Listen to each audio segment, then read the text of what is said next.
Hello friends, एक बार फिर से बहुत बहुत स्वागत है आप सभी का हमारे इस यूट्यूब चैनल मेजर टारगेट पर। तो फ्रेंड्स, आज हम लोग देखने वाले हैं साइंस में क्वेश्चन बैंक का चौथा वीडियो, और इसमें हम लोग वीवीआई ऑब्जेक्टिव क्वेश्चंस के साथ साथ प्रीवियस ईयर में बार बार पूछा हुआ प्रश्न को देखेंगे और आपका गेसिंग प्रश्न देखेंगे जो आपके आने वाले मैट्रिक बोर्ड परीक्षा के लिए काफी महत्वपूर्ण है। अगर आप भी इस बार मैट्रिक बोर्ड परीक्षा देने वाले हैं तो इस वीडियो को आप शुरू से लेकर आखिरी तक देख लेते हैं तो आपका एक भी प्रश्न नहीं छूट सकता है साइंस में। तो ये वीडियो आपके लिए बहुत इंपॉर्टेंट है। हम लोग जितने भी क्वेश्चन करवा रहे हैं क्वेश्चन बैंक से, सारे के सारे वीडियो को आप जरूर देखना जो आपके लिए एग्जाम्स के लिए बहुत इंपॉर्टेंट है। तो जल्दी से वीडियो को लाइक कर दिए। उससे पहले हमारे चैनल पर नए हैं ना तो चैनल को सब्सक्राइब करके बेल आइकन को प्रेस जरूर कर देना। तो देखते हैं आज का प्रश्न। तो फ्रेंड्स देखिए यहाँ पे आज का पहला प्रश्न यहाँ पे क्या कह रहा है कि अति भारण के समय विद्युत परिपथ में विद्युत धारा का मान क्या होता है। ये काफी महत्वपूर्ण है। तो देखिए हम लोग सबसे पहले समझ लेते हैं कि अति भारण क्या होता है। तो फ्रेंड्स, जब भी किसी परिपथ में अत्यधिक विद्युत धारा प्रभावित हो रही होती है तो इसका कारण हो सकता है कि एक ही सॉकेट से कई युक्तियों को संयोजित किया गया होता है, और इसी को हम लोग क्या कहते हैं, अति भारण कहते हैं। और अति भारण के समय विद्युत परिपथ में जो विद्युत धारा का मान होता है ना, वो बहुत अधिक बढ़ जाता है। यहाँ पे option number C right answer हो जाएगा। अब आइए अगला प्रश्न देखते हैं। तो देखिए यहाँ पे दूसरा प्रश्न कि क्या कह रहा है कि जैव विविधता का विशिष्ट स्थल है। तो दोस्तों, जैव विविधता का जो विशिष्ट स्थल होते हैं ना, वो आपका क्या होते हैं, वन होते हैं। यहाँ पे option number D right answer हो जाएगा, वन यानी कि जंगल। अब आइए अगला प्रश्न देखते हैं। तो फ्रेंड्स देखिए यहाँ पे तीसरा प्रश्न, इसको ध्यानपूर्वक देखिएगा। देखिए यहाँ पे कि वायुमंडल में प्रकाश का कौन सा रंग यानी कि वर्ण अधिक प्रकीर्णन करता है। तो देखिए प्रकीर्णन का मतलब होता है चारों तरफ छितरा जाना। ये प्रश्न आपके मैट्रिक बोर्ड परीक्षा के लिए काफी महत्वपूर्ण है। तो दोस्तों, वायुमंडल में प्रकाश का ये नीला रंग जो होता है ना, ये प्रकीर्णन इसका सबसे अधिक होता है, जिसके कारण इसका तरंगदैर्घ्य सबसे कम होता है।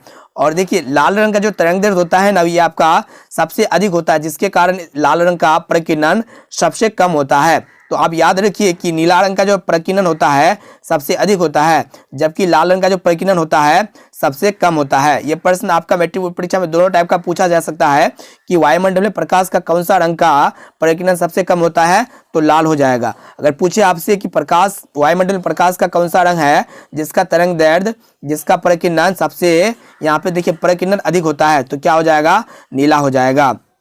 अब आइए अगला प्रश्न देखते हैं। तो फ्रेंड्स देखिए यहाँ पे चौथा प्रश्न, ये काफी महत्वपूर्ण है कि निम्न में से कौन सा यौगिक ईंधन के रूप में इस्तेमाल किया जा सकता है। तो देखिए यहाँ पे कौन सा यौगिक है जिसका हम लोग उपयोग ईंधन के रूप में कर सकते हैं। तो देखिए एथनॉल एक यौगिक है, ये एक प्रकार का क्या है, ईंधन है। इसको हम लोग ईंधन के रूप में इस्तेमाल कर सकते हैं। इसी प्रकार आपका प्रोपेनॉल एक प्रकार का ईंधन हो गया, जो इसको भी हम लोग इस्तेमाल कर सकते हैं। और इसी प्रकार आपका एथेनोइक अम्ल हो गया, जो हम लोग ईंधन के रूप में इस्तेमाल कर सकते हैं। यानी कि यहाँ पे option number D right answer हो जाएगा, इनमें से सभी। अब आइए अगला प्रश्न देखते हैं। तो फ्रेंड्स देखिए यहाँ पे पांचवा प्रश्न, इसको भी ध्यानपूर्वक देखिएगा। इस तरह के प्रश्न आपकी मैट्रिक बोर्ड परीक्षा में काफी बार पूछा जा चुका है। देखिए यहाँ पे क्या कर रहा है कि निम्न में से कौन आहार श्रृंखला का निर्माण करता है। तो दोस्तों ये प्रश्न आपके मैट्रिक बोर्ड परीक्षा में काफी महत्वपूर्ण है, इसको ध्यानपूर्वक देखिएगा। तो देखिए आहार श्रृंखला क्या होता है, यहाँ पे घास जो कौन खाता है, बकरी खाता है, और बकरी को कौन खाता है, मानव खाता है। यहाँ पे option number B right answer हो जाएगा। अब आइए अगला प्रश्न देखते हैं।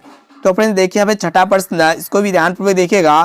क्या कह रहा है कि मानव हृदय में कोष्ठकों की संख्या होती है। तो दोस्तों मानव हृदय में कोष्ठकों की संख्या 4 होता है, 2 आलिंद और 2 नीले, यानी कि 2 आलिंद और 2 नीले, यानी कि टोटल 4 कोष्ठक पाए जाते हैं मानव हृदय में। अब आइए अगला प्रश्न देखते हैं। तो अब आइए देखिए यहाँ पे सातवां प्रश्न क्या कह रहा है कि निम्न में से किस माध्यम में प्रकाश की चाल अधिकतम है। तो फ्रेंड्स ये भी प्रश्न आपकी मैट्रिक बोर्ड परीक्षा के लिए काफी महत्वपूर्ण है। तो देखिए ऐसे में तो प्रकाश की चाल निर्वात में सबसे ज्यादा होती है, और यहाँ पे इसको छोड़ के, निर्वात को छोड़ के जो प्रकाश की चाल अधिकतम होती है ना, वो आपका हवा में होती है। यहाँ पे option number A right answer हो जाएगा, हवा। अब आइए अगला प्रश्न देखते हैं। तो फ्रेंड्स देखिए यहाँ पे आठवां प्रश्न क्या कह रहा है कि चालक का प्रतिरोध निर्भर नहीं करता है। देखिए चालक का जो प्रतिरोध निर्भर करता है ना, उसको पहले देख लेते हैं कि किन किन बातों पर चालक का प्रतिरोध निर्भर करता है। यहाँ पे ऑप्शन ए में आपका दिया हुआ चालक की लंबाई पर, ये जो होते हैं ना, चालक का प्रतिरोध निर्भर करता है। और आपका चालक के अनुप्रस्थ काट का क्षेत्रफल पर भी जो है ना प्रतिरोध निर्भर करता है, और चालक के तापमान पर भी क्या करता है, चालक का प्रतिरोध निर्भर करता है। यानी कि ऑप्शन नंबर ए, बी और सी तीनों जो होते हैं ना, चालक का प्रतिरोध निर्भर करता है। लेकिन ऑप्शन डी में आपका दिया हुआ चालक में प्रभावित विद्युत धारा पर जो होते हैं ना, ये चालक का प्रतिरोध निर्भर नहीं करता है। यहाँ पे option number D right answer हो जाएगा। अब आइए अगला प्रश्न देखते हैं। अब आइए देखिए यहाँ पे नेक्स्ट प्रश्न, ये भी प्रश्न काफी महत्वपूर्ण है कि निम्न में से किस दर्पण की फोकस दूरी धनात्मक होती है। तो दोस्तों ये देखिए यहाँ पे समतल दर्पण को देखते हैं हम लोग। समतल दर्पण में जो प्रतिबिंब बनता है ना, ये आपका वस्तु के बराबर बनता है, काल्पनिक और सीधा बनता है। इसी प्रकार उत्तल दर्पण में जो प्रतिबिंब बनता है, इसमें आपका काल्पनिक और सीधा बनता है। और अवतल दर्पण में जो प्रतिबिंब बनता है ना, कैसा बनता है, प्रतिबिंब वस्तु से बड़ा बनता है और आपका जो बनता है प्रतिबिंब वास्तविक और उल्टा बनता है। और यहाँ पे जो किस दर्पण की फोकस दूरी होता है, धनात्मक होता है। आप लोग इसका जवाब जल्दी से जाइए और कमेंट बॉक्स में बताना कि किस दर्पण की जो फोकस दूरी होता है धनात्मक होती है। अब आइए अगला प्रश्न देखते हैं। अब आइए देखिए यहाँ पे 10वां प्रश्न, ये भी प्रश्न काफी महत्वपूर्ण है, इसको ध्यानपूर्वक देखिएगा। क्या कह रहा है कि पादपों में पाए जाने वाला वृद्धि हार्मोन निम्न में से कौन सा है। तो दोस्तों पादप में जो है ना 5 तरह के हार्मोन पाए जाते हैं और इस 5 तरह के हार्मोन में से जो जिबरेलिन हार्मोन होते हैं, ये आपका वृद्धि हार्मोन होते हैं। यहाँ पे option number A right answer हो जाएगा, जिबरेलिन। अब आइए अगला प्रश्न देखते हैं। तो फ्रेंड्स देखिए यहाँ पे नेक्स्ट प्रश्न 11वें प्रश्न को ध्यान से देखिएगा कि निम्न में से कौन उपधातु होते हैं। तो देखिए उपधातु क्या होते हैं, जो धातु और अधातु दोनों के गुण पाए जाते हैं उनको हम लोग उपधातु कहते हैं। जैसे में क्या क्या हो सकता है, बोरोन हो सकता है, सिलिकॉन हो सकता है और आपका जर्मनियम हो सकता है, आर्सेनिक हो सकता है, एंटीमनी हो सकता है और इस तरह बहुत सारे ऐसे धातु हो सकते हैं जो उपधातु के अंतर्गत आते हैं। और यहाँ पे हमारा ऑप्शन नंबर सी यानी कि जर्मनियम जो होते हैं ना उपधातु होते हैं। Option number C right answer है, जीई। अब आइए अगला प्रश्न देखते हैं। तो फ्रेंड्स देखिए यहाँ पे 12वां प्रश्न, इसको ध्यान से देखिएगा कि सामान्य अनुशीतलिन रक्तदाब होता है। तो दोस्तों सामान्य अनुशीतलिन जो रक्तदाब होता है ना, वो आपका 60 से 90 के बीच में होता है।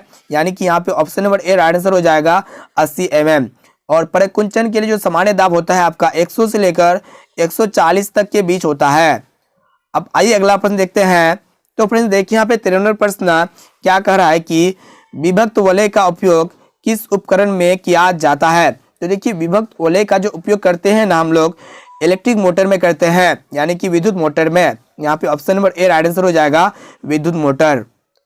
अब आइए अगला प्रश्न देखते हैं। तो फ्रेंड्स देखिए यहाँ पे 14वां प्रश्न, ये भी प्रश्न काफी महत्वपूर्ण है कि विद्युत आवेश का एसआई मात्रक क्या है। तो दोस्तों विद्युत आवेश जो होते हैं ना, इसका एसआई जो मात्रक होते हैं कूलाम होते हैं। यहाँ पे option number D right answer हो जाएगा, कूलाम। अब आइए अगला प्रश्न देखते हैं। तो फ्रेंड्स देखिए यहाँ पे 15वां प्रश्न, ये भी प्रश्न काफी महत्वपूर्ण है कि हमारा शरीर किस पीएच परास के बीच कार्य करता है। तो देखिए हमारा शरीर जो है ना, ये आपका 7.0 से लेकर 7.8 परास के बीच, पीएच के परास के बीच कार्य करता है। यहाँ पे option number D right answer हो जाएगा, 7.0 से 7.8। ये प्रश्न काफी महत्वपूर्ण है, इसको ध्यान से याद रखिएगा। अब आइए अगला प्रश्न देखते हैं। तो फ्रेंड्स देखिए यहाँ पे 16वां प्रश्न, ये भी प्रश्न काफी महत्वपूर्ण है कि रासायनिक अभिक्रिया के दौरान किसी पदार्थ में ऑक्सीजन का योग कहलाता है। तो देखिए जब भी केमिकल रिएक्शंस होता है तो उसके दौरान किसी भी पदार्थ में जो ऑक्सीजन का योग कहलाता है वो आपका उपचयन कहलाता है। यहाँ पे option number B right answer हो जाएगा, उपचयन। और रासायनिक अभिक्रिया के दौरान किसी भी पदार्थ में जो ऑक्सीजन का ह्रास कहलाता है वह आपका अपचयन कहलाता है। तो दोनों बात को याद रखिएगा कि किसी भी रासायनिक अभिक्रिया के दौरान किसी भी पदार्थ में जब ऑक्सीजन का योग होता है तो उपचयन कहलाता है, और किसी भी रासायनिक अभिक्रिया के दौरान किसी पदार्थ में जब ऑक्सीजन का ह्रास होता है तो आपका अपचयन कहलाता है। यहाँ पे हमारा option number B right answer हो जाएगा, उपचयन। अब आइए अगला प्रश्न देखते हैं। अब आइए देखिए यहाँ पे 17वां प्रश्न, यहाँ पे क्या कह रहा है कि कौन सा परंपरागत ऊर्जा स्रोत है। तो दोस्तों आप सभी को बता देते हैं जो परंपरागत ऊर्जा स्रोत होते हैं ना, क्या क्या होते हैं। जलावन होते हैं, ठीक है, जलावन होते हैं, कोयला होते हैं, पेट्रोलियम होते हैं, प्राकृतिक गैस होते हैं और बिजली होते हैं। ये सब क्या होते हैं, परंपरागत ऊर्जा स्रोत होते हैं। और आप सभी को गैर परंपरागत ऊर्जा स्रोत का भी उदाहरण दे देते हैं। सौर ऊर्जा होते हैं, पवन ऊर्जा होते हैं, बायोगैस होते हैं और परमाणु ऊर्जा होते हैं। ये सब जो होते हैं गैर परंपरागत ऊर्जा स्रोत होते हैं। तो आप सभी को उदाहरण मिल गया। तो 17 नंबर का राइट आंसर क्या होगा, जल्दी से यही और कमेंट बॉक्स में बताना कि 17 का कौन सा ऑप्शन सही उत्तर होगा।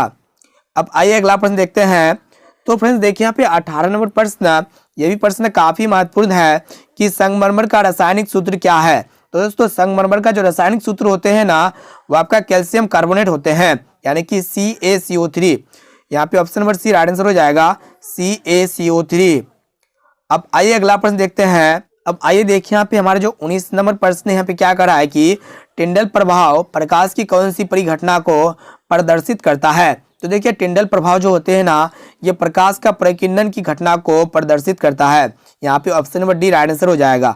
और देखिए प्रकाश का परिकीर्णन क्या होता है, जब भी प्रकाश वायुमंडल में प्रवेश करता है और यहाँ पे क्या होता है कि वायुमंडल में बहुत सारे धुलकण होते हैं, जैसे धुलकण में प्रवेश करता है तो प्रकाश जो होते हैं चारों तरफ छितरा जाते हैं, इसी को हम लोग क्या कहते हैं, प्रकाश का परिकीर्णन कहते हैं। अब आइए अगला प्रश्न देखते हैं। अब आइए देखिए यहाँ पे 20वां प्रश्न यहाँ पे क्या कह रहा है कि निम्न में से कौन सा असंतृप्त हाइड्रोकार्बन है। तो दोस्तों ये प्रश्न आपके मैट्रिक बोर्ड परीक्षा के लिए काफी महत्वपूर्ण है। तो देखिए असंतृप्त हाइड्रोकार्बन जो होते हैं ना, वो आपका C2H4 होते हैं, यानी कि ethylene gas. Option number C right answer हो जाएगा। तो दोस्तों इसमें हम लोग काफी महत्वपूर्ण प्रश्न को देखिए, इसलिए वीडियो को अपने दोस्तों में एक बार जरूर शेयर कीजिएगा ताकि सभी स्टूडेंट्स जो है ना अपने मैट्रिक बोर्ड परीक्षा में बढ़िया मार्क्स ला सके। तो इस वीडियो को लाइक जरूर कीजिएगा। इस वीडियो का लाइक एम रखते हैं 500, तो उम्मीद है इस वीडियो को 500 लाइक आप जरूर पूरा करेंगे। तो इस वीडियो को अपने दोस्तों में एक बार अपने व्हाट्सएप ग्रुप में जरूर शेयर कीजिए। जितना भी आपका व्हाट्सएप ग्रुप है, फेसबुक ग्रुप है, सभी ग्रुप में इस वीडियो को अपने दोस्तों में जरूर एक बार शेयर कीजिए। तो